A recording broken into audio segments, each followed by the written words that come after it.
YouTube? Because it takes a minute to connect. Mate, do you see Spurs fans saying that they've dodged the bullet with Luis Diaz? Yeah. Yeah. Right, we're live. Hello and welcome to this week's Let's Talk Soccer show here on Let's Talk Sport on YouTube. I'm Joe Stanley. This week I'm joined by two very special guests. I'm joined by Stu Davies and Luke Tanner, and we're going to be talking about a lot of football action here. The Let's Talk Soccer show is the home of football talk. So let's get into this and get into the main topic first. Jurgen Klopp, Liverpool manager, brought a Liverpool piece of silverware home the other week with the Carabao Cup. There's reports that he could be set to extend his contract at Liverpool. I say the reports because journalists keep on asking him that question. Lads, we'll start off with you, Luke. Do you think Jurgen Klopp will extend his contract at Liverpool? And if so, how long do you think for? No, I don't think he's going to extend. Unfortunately, I would love him to extend, but I just got a feeling with the new Champions League format that's coming in, with and we know how Klopp's vocal with the fixture scheduling and the health and safety of players, and with the new format of the Champions League adding an extra 100 games a season, he's probably thinking, I'm potentially done. So he'll leave in 2024. Ironically, the season afterwards is when the Champions League format changes. So I do expect him to leave in 2024. I think he said unless I have a change of heart, he's pretty much done in 2 years. Unfortunately. Stu, what's your thoughts? Do you think Klopp will stay, or do you think he'll go off and walk off into the sunset with his multiple trophies that he's won? Yeah, I agree with Luke there. You'll walk off into the sunset with his multiple trophies. But I do think the good thing with Klopp is he's got all these extra staff in. So he's got his set piece coaches, he gets a throwing coach in, he's got these psychologists in. So I think when he does leave, whoever comes in, and Klopp will make sure of it, is in a very good position. And I think he said in one of his interviews, he said he's going to make sure Liverpool are in a better place when he's actually gone. So I do think Klopp's going to have the best interest at Liverpool at heart when he makes the decision. But he's always said it depends how much fire he's got in himself. So yeah.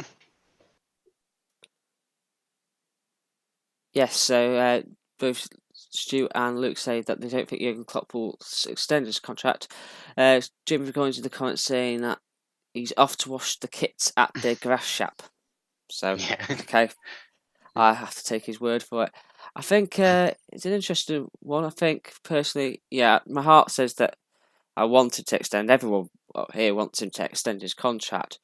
But logically, he's always said that 2024 will be the end of his time there at Liverpool. So I think, I wouldn't be surprised to see him go then. My question is, though, who do we get in to replace Jurgen Klopp? Will it be Pepe Linders, or will Steven Gerrard come, do you reckon?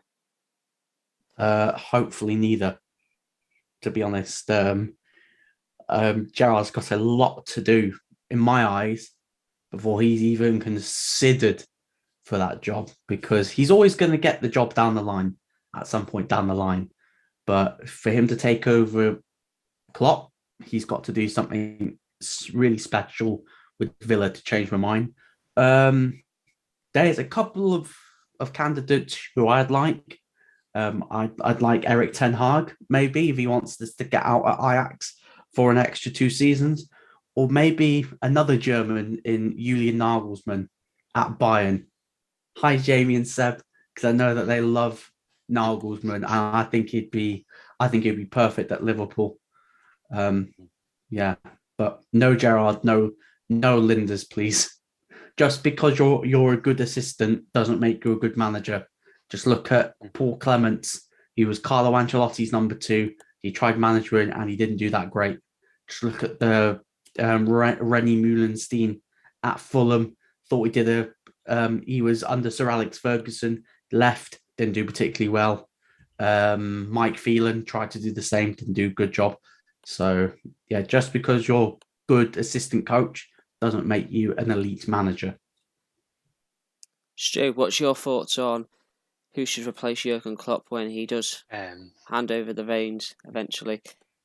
Well, I agree completely about Steven Gerrard. I don't think he's ready yet, and he's got a long way to go. But for me, I'd love to have Pep and Linders in, because if you look at the old Liverpool team, we had Bill Shankly, and then Pacey was in the backroom staff. He took over, and then you had Fagan took over, and then Kenny Dalglish worked within the backroom staff, and he took over. So they always had that same philosophy and idea of how Liverpool should play. And I think Pep and Linders, he's had to go at management, and it didn't go too well for him. But now he's had time with Klopp. Klopp's taught him the way. And then if you look at the League Cup, Pep and Linders, he's took over for all the League Cup press conferences. Klopp said he was responsible for team selections most of those weeks as well. So he was the main reason. Responsible for some of the team selection. Yeah, Klopp's given him credit, including for that Leicester team selection. Oh dear, no. Yeah, so yeah, Klopp himself has said Pep was a main reason we won the League Cup, because he was involved most of the way over there. So obviously he's got a long way to go, but I think a couple of years under Klopp, he's just going to improve more and more. And Klopp has said in a couple of games of their substitutes, what was that game when we went to a 4-2-3-1? Norwich. Norwich, yeah. Klopp said that was Pep's idea for that as well. So I do think he'll be on the right path for Liverpool, but and I think it'd only be taken over if Klopp says he's ready.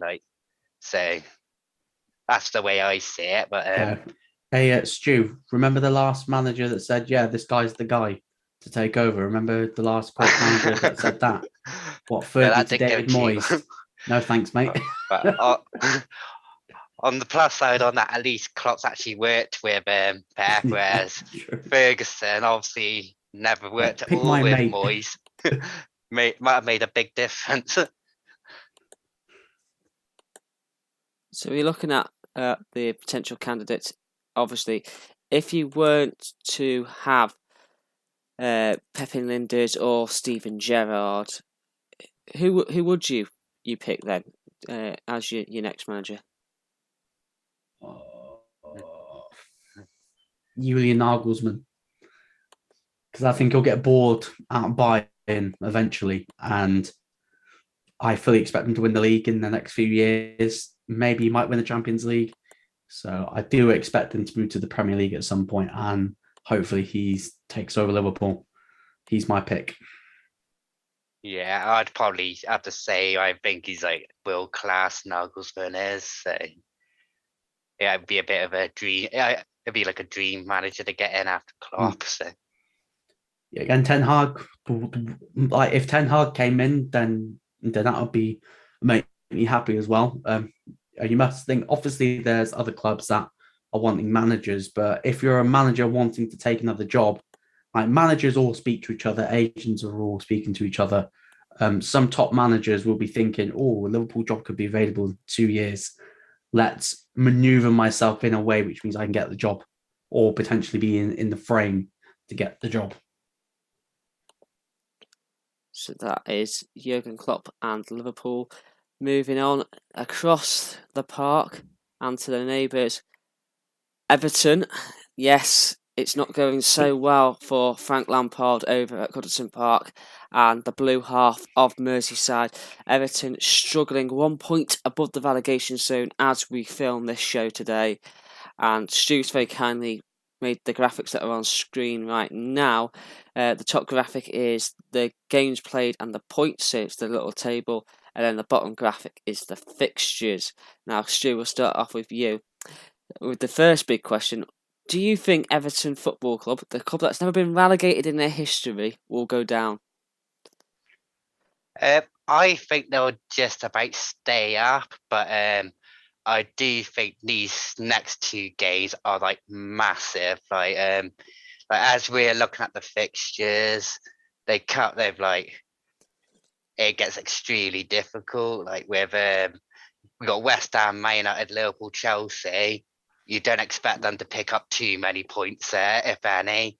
And so 2 home games against Wolves and Newcastle, I think a must win. Well, 4 points is like the lowest amount they can take from them. I think. Like I think any less than that, I think they're in like massive trouble. And at Goodison, Everton fans are massively passionate. If they do lose any of one of them, that's going to go down very quickly. The Everton fans will get on their back. And Stu, they were protesting to get Frank Lampard in the door. I know, but if they lose one of those games, they'll turn on him. Like they'll see they're in trouble. And like they're a passionate bunch, and like yeah, I'm not entirely sure why they got Lampard in the first place, but pressured by the fans to make that appointment, because I swear that they were going to appoint Victor Pereira, and then fans were protesting outside Goodison saying, "No, we want Frank Lampard, who has no experience battling relegation." Because stupid appointment. Because that's like the one thing I look at. Is like you look at some of the Everton players on like their championship level, like Burnley. I look at some of their players championship level, but they've got Sean Dyche, who's like he's got experience in a situation. He knows how to win games, whereas Everton have got a manager who should be no way near this level. Like he's only got this job based on reputation. Like he should not be Everton manager. Hey, Stu, completely agree. What's he done to get this job apart from being Frank Lampard? He did an average job at Chelsea. He did an average job. The second he got quality players, he bottled it because he didn't know how to manage the big names. He finally got a bit of karma because the players spoke to the owner and got him sacked. Just like how he survived his Chelsea career by the second he had something that he didn't, him, Terry, Drogba, whatever, they went to Roman and said, "Oh, Roman, he's not letting us do what we want." And Roman's gone, "All right, cool. Yeah, let's change him." And now the shoe's on the other foot. And it's so funny to see. Yeah, it is.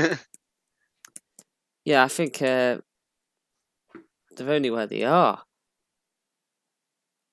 Like this has been coming, to be honest.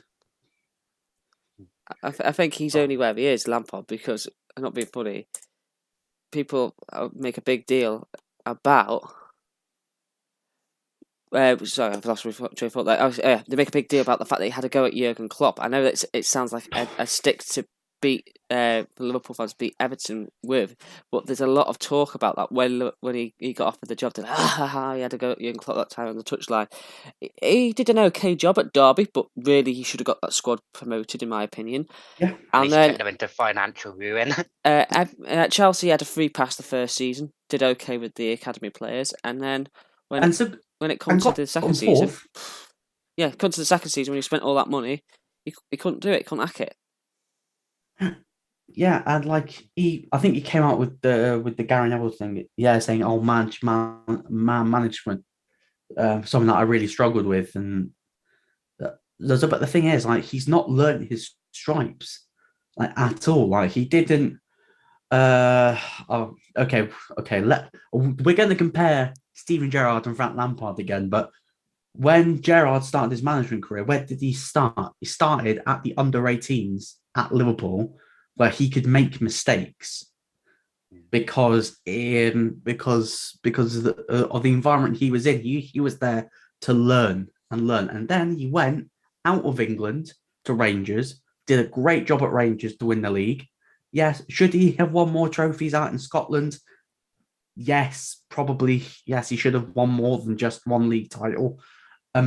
But now he's taken the next step. He's come to Villa. yes, they've gone through a little bit of a rocky patch recently, but like he's learning on the job. Like, what's Lampard done since he's been out the job at Chelsea? He's been talking on Sky, BT, all of that, but he's not gone around Europe to look at different styles of coaching, different setups. Like, remember when David Moyes got sacked the first time out of West Ham? He went to the Red Bull group. He went to see how they operate, and now look what he's doing at West Ham. He's doing a better job, reinvigorated. He's only got the job because he's Frank Lampard, and so oh look, he's ex great player. Great players don't make great managers. No. Let's be honest here, and that's it baffles me, and it couldn't happen to a nicer bloke either. Couldn't happen to a nicer guy. Let's look at Everton itself for a second. So we're looking at the club, so we're moving away from Lampard. Yeah. As a Liverpool fan myself, and obviously you two Liverpool fans yourself, it would be funny to see Everton go down. But Yes. the thing is, after 5 minutes, it stopped being funny because you look at the reality of things from a football perspective. There'd be no Merseyside derby. Lots of people in the city would lose their jobs because the club would have to cut costs, so they'd cut staff down and they'd cut players down and that. I was speaking to an Evertonian today that I know. He's been to Everton for 46 years, and he said that there's serious talk of them being, because they've got financial difficulty, that are behind the scenes now, especially with Usmanov having his assets frozen or potentially having his assets frozen. If they go down, obviously they're going to have to cut costs there. Then they get beached by FFP, points deduction, and they could end up in a situation where Sunderland. The stadium, apparently there's no change, but I think that's whether that's because some of it's funded by the Liverpool City Council. But the problem is there, if Everton did go into liquidation, I know this is a very extreme scenario, but say they did go out of business, there's an empty stadium there. Liverpool won't want it. We've got Anfield. There's an arena around the corner for events, so who's going to want an empty stadium? So that's just loads of money wasted down the drain. I don't understand it. Personally, I think with some of the players at Everton, they reckon Calvert-Lewin's head's already turned.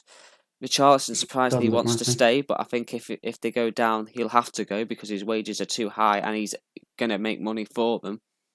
It's a bit bizarre. My personal opinion is I think Everton will survive. I think they've got enough in attack despite their leaky defence. But I don't know. What do you reckon, lads? Oh, I don't know. I think I'd echo what you say, Joe. Yeah, it would be absolutely hilarious if Everton went down. But then when you take the rival hat off and you look at the situation, like they have been horrifically run. This is, do you know when like fans say, "Oh, we want a sugar daddy owner. We want an owner who's got big money, big pockets, who's going to willing to spend stupid money." Well, Everton got that sugar daddy, and they have spent stupid money. They spent over £600 million in 5 years, and they have nothing to show for it. Like they could be deducted points for breaking FFP. They have been so badly mismanaged. It's unbelievable. And yeah, Joe, as your Everton friend said, yeah, if they go down, I think they will do a Sunderland because that club's going to collapse. You've got players over 100 grand a week at Everton with no relegation clauses, so they're going to be earning 100 grand in the Championship, which is unsustainable.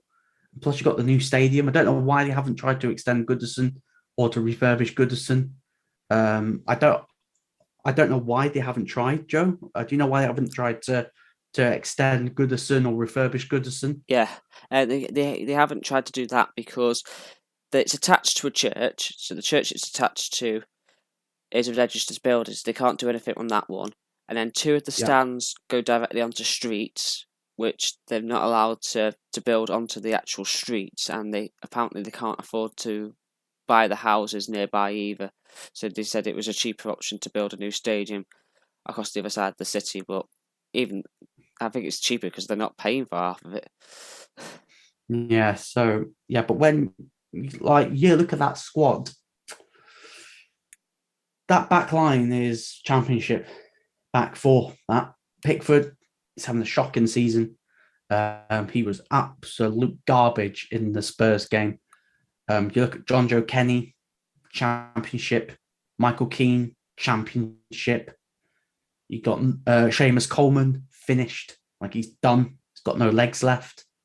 They got Godfrey. Yes, he's a good young defender, but he looks Championship. They got young Jared Braithwaite, Championship. Got Championship defence. They've got an ageing midfield. Doucouré, Allen. And then you've got Andros Townsend, Damari Gray. Yeah, Damari Gray's had a good season. And then, as you said, Dominic Calvert-Lewin's head's gone. And Richarlison is pretty much gone as well. And yeah, that I think they could go down. I actually think they will go down because when you look at their fixtures, where do you see them picking up points? Because I can't, like, the next few games, okay, could they nick something from West Ham? Yeah, probably, because West Ham aren't doing that great at the moment.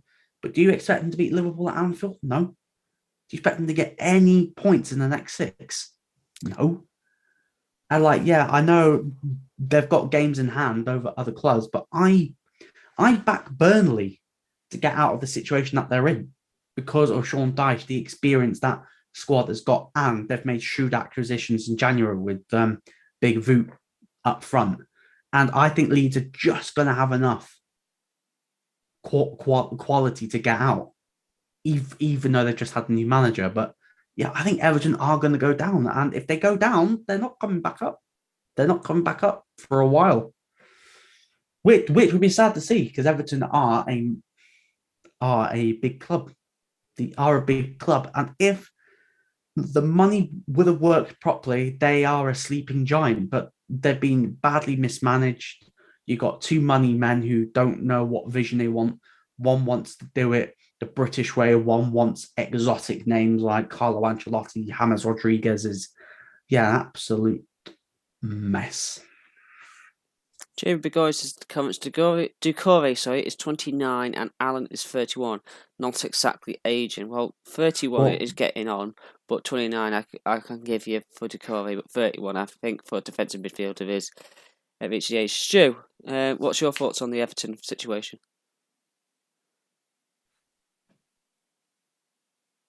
You're on mute, Stu. You're on mute, mate. Just to answer Burgoyne's question whilst Stu figures out his volume. Yeah, Alan's been picking up a lot of injuries this season for Everton. And considering that he's like your main defensive shield, it's very concerning. And Doucouré is not exactly what I'd call a defensive midfielder. He's more box to box. And can be a defensive liability at times. So, yeah. Back to you, Stu. See if we've got Stu back. He's still on mute. Still on mute, mate. This is funny. This is live TV at its best. Stu, he's still on mute. I'm not sure what's gone on there with Stu. Take your headphones out, Stu.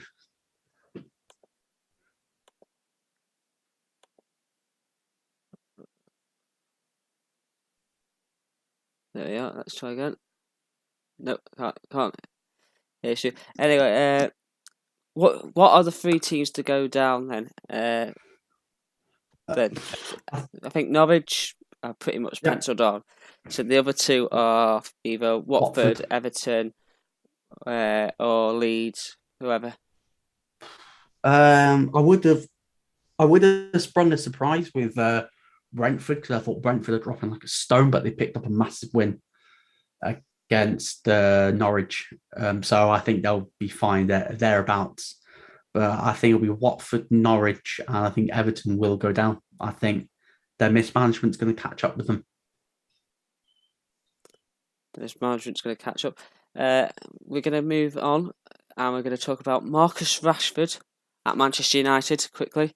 Marcus Rashford, there's reports that he wants to leave Manchester United this summer after not being happy with the amount of game time he's getting under current interim manager Ralf Rangnick. It's a bit bizarre, this one, because Ralf Rangnick will not be Manchester United manager. Oh, I can't see him being Manchester United manager, should I say, in the summer they're looking at the likes of Ten Hag and Mauricio Pochettino to come in to replace him and oversee a long-term project at the club. What are your thoughts, guys, on Marcus Rashford potentially leaving Manchester United? And if he does go, where's he going to end up?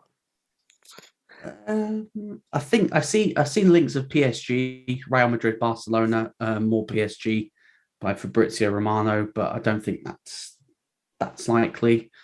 I think he does need a change. A change.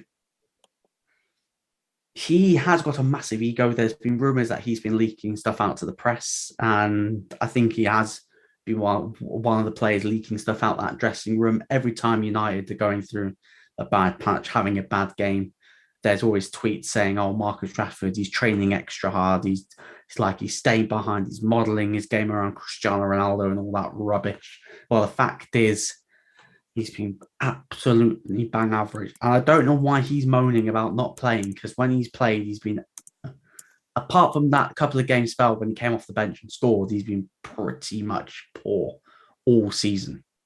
Like, ever since that back injury he got at Wolves under Solskjaer, like, he's rushed himself back, went to the Euros when he should have had surgery. He played a whole season injured practically. So if he wants to go, then go. Like, United need players that are going to stay, that want to fight for the cause. And like Rashford is like, he's just not that guy. He's just not the guy is what people think he is. He'll leave and he'll have a good career. He's a good player. He's nothing more, nothing less. He's just a good player. Just a good player, nothing more, nothing less, it says. That sounds really harsh, but it's like, Joe, do you rate him like at all? Like, he's a good player, but he's a good player with a bit of pace, but he's got no in-game intelligence at all. Yeah, he is a good player. He started off, obviously, young age, hit the scene with two goals against Midtjylland, and then he scored against Arsenal as well, didn't he? A few years back, and he's slowly built himself up, but he seems to have plateaued a little bit. Played in the Euros through injury, when really he should have taken himself out of the squad. Yeah. But I don't know, he seems to have plateaued. I don't know whether it's a club thing, whether it's because Manchester United has stagnated, or whether it's they're both stagnated at the same time, or whether it's just him. I don't know. But I do feel sorry for him though, because I do agree with the fact with United, they have stagnated as a club, and that's probably stagnated his development with the chopping and changing of managers. It's not been settled for him to develop, because imagine, okay, let's say he was at Liverpool under Klopp. He'd be playing a lot better than this. He wouldn't be leaking stuff out to the press because he'd be happy. He'd be developing. Yeah. But the fact he's considering, because he's not playing, because he's been rubbish, he's been bad, shows he hasn't got the stomach to go and fight for his place. And when you've not got the fight, see you later. See you later. If a big enough offer comes in for the summer, United should definitely be cashing in on him, just like they should be with most of their players. Speaking of Manchester United and fans, our very own Jamie Davies is in the comments. He said it's been at least 2 years since Rashford was consistent. I don't think he's very good at all. So that's from a Manchester United fan. Stu, I think we've fixed your audio. What's your thoughts on the Marcus Rashford situation? Oh, Stu, he's still on mute, mate. Yeah, we've lost the audio again there, Stu, mate. I'm not sure what's going on here, but we'll try and fix Stu for the next section. Anyway, let's move on and to the final segment of the show today. Today is the 124th anniversary of Internazionale, Inter Milan. They obviously founded on this day, the 9th of March 1908, and we're just going to quickly rattle off this show, finish this show off, wrap it up nicely in a nice little bow, like Lautaro Martinez did last night in front of the Anfield Road end with a beautiful finish. What a strike that was. Thankfully, from a Liverpool fan point of view, Liverpool went through. But yeah, we're going to just quickly discuss the greatest players or our favourite players of Inter Milan history and our favourite moments from Inter Milan, whether that be from our lifetime or the whole club's history.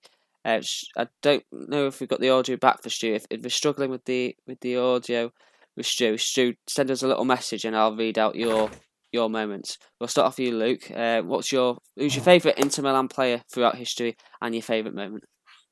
Favourite Inter Milan player throughout history? There's probably a couple. Javier Zanetti, icon, legend. The fact he played his career into his 40s is a testament to him. I'm a goalkeeper myself, so Julio Cesar, when he was at Inter in that trouble side, was different gravy. But yeah, there was like so many great players. Probably my favourite moment was of Inter was probably nothing to do with actually Inter. It was their game against Spurs and Gareth Bale just absolutely ending Mycon's career. That was probably one of my highlight moments. It was just him just getting absolutely ripped apart. But no, I think them winning the Scudetto again last season was probably one of the best moments up there in their history, because it was like a decade since they last won it when they won the treble. So I think it's good for them that they're sort of back at the top of Italian football where they rightly should be, because they are one of the biggest clubs in Italy. And long may that continue. Jamie Davis says Adriano back in 2005 was his. I'm quite surprised you haven't gone. Yes, Stu's back. We got Stu back, baby. Yeah. I'm surprised you didn't go for Ronaldo, the Brazilian Ronaldo. Chris Brack's in the comments. Welcome, Chris. He says Javier Zanetti. Yeah, absolute baller. Oh, Zanetti, brilliant. Begoin says Dejan Stankovic in general with a Serbian flag. Stu, let's have it. Who's your favourite player and what's your favourite Inter Milan moment? Lucio was always the player I loved as a kid. It was absolutely amazing, and that team, we won the Champions League. Was it in 2010? Yeah, the treble-winning team. Yeah, he had Maicon, Lucio, Eto'o, Milito. Eto'o. I was just world class. You were not getting past that team defensively. The second Inter went 1-0 up in that Champions League season. Oh yeah, game done. That was prime Mourinho. The second you'd go 1-0 up, that was game done, because you weren't getting the goal back. Well, they took that Barcelona team was one of the best teams of all time, and they outplayed them completely. It's one of the best performances in a Champions League tie I've ever seen. You look at that 2010 team: Julio Cesar, Maicon, Lucio, Samuel, Christian Kivu, Javier Zanetti, Esteban Cambiasso, Wesley Sneijder. Oh, what a bowler! Samuel Eto'o, Pandev, Milito. Look at that for the starting lineup. I did know that Eto's the only player to win back-to-back trebles. Yes. Oh yeah. Different teams. That's insane. That's insane. That. And I'm sorry, but Jose Mourinho, I know he's managed Manchester United, he's managed Chelsea, two big rivals. Prime Mourinho I've always had a soft spot. He's absolutely up there. Absolutely up there. Oh, not anymore though, but back in the day, Prime Mourinho was probably one of the best managers of all time. Well, it's definitely up there.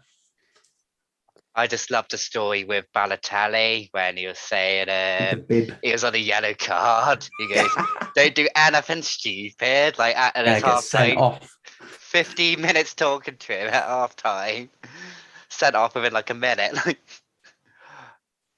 It always makes me Ridiculous. laugh. That Jamie story. Davis says, if you love reading, definitely buy the Football Times dedicated magazine on Inter Milan as a whole. You won't regret it. And Chris Brack says, don't forget Victor Moses and Ashley Young for Inter Milan with two laughing emojis. So yes, I remember when they were yeah. buying ex-Premier League players to come in. I think they bought Ericsson, Lukaku, Young, Moses. I think they were just signing all the when Conte was in charge, it was all the players he managed at different clubs. It was insane. Oh, Okay. Greg Livingston sorry. says hello. I'm knocking my stuff around. Greg Hi, Livingston says Greg. hi. Hi, Greg. How you doing, mate? He's always welcome on. He's always here on the streams, aren't you, Greg? So it's good to see you. Bagoy said, I'd rather read Let's Talk Soccer, Jamie Davis, with a winky face emoji. I think he's hinting at another project that's in the works at the moment that we're not going to say too much about just at this moment in time. We're going to keep you interested and reel you in at the right moment there. But yeah, I think Inter Milan, historic football club, my favourite Italian side. I've had a soft spot for them since 2008 under Roberto Mancini when we played them. Liverpool played them and they beat them over the two legs 3-0. And then obviously that reignited in 2010 with Jose Mourinho. And Beating Inter over two legs, yeah, that reminds me of this season, doesn't it, Joe? it does. And hopefully, we'll be in Paris come May. But yeah, I think Inter Milan, it's my favourite Italian club. I've had a soft spot for them. I think favourite moment, I'm you've gonna got find to mine be. controversial because my favourite Italian side is AC. Ooh, Just because of Paolo Maldini. what That team: Kaka, Crespo, Shevchenko, Dida. Oh, shameless plug. If you like Paolo Maldini, check out the first episode of Top 11 where I talk through my top 11 from my childhood. It's on the channel. It was posted about 2 weeks ago, so just a couple of videos back really on the homepage. Shameless plug. You'll love that 11. And obviously we're going to get all of you on in a couple of weeks. David says, Pirelli tyres I'm going to miss. Yeah, it's not the same with intercoins across the front. And Bagoya says, remember when Robbie Keane played for Inter? Now that's a blast from the past. didn't Paul Ince play for Inter? He did as well, yes. As well, because there was rumours of Tom Ince going to Inter at one time when he was highly rated. I think there was rumours of his son Tom Ince, former Liverpool player, linked with Inter and Monaco and teams like that. Now he's playing at Huddersfield. I think that's a nice way to leave that. Play for Inter Milan and not Huddersfield Town. Happy birthday, happy anniversary, Inter Milan. This has been another edition of Let's Talk Soccer here on Let's Talk Sport. Thanks to Stu and Luke for joining me this week. We'll be back again next week for another episode. Don't forget to like the video, comment on future videos, and subscribe to Let's Talk Sport for more content. I've been Joe Stanley, and you've been watching Let's Talk Sport.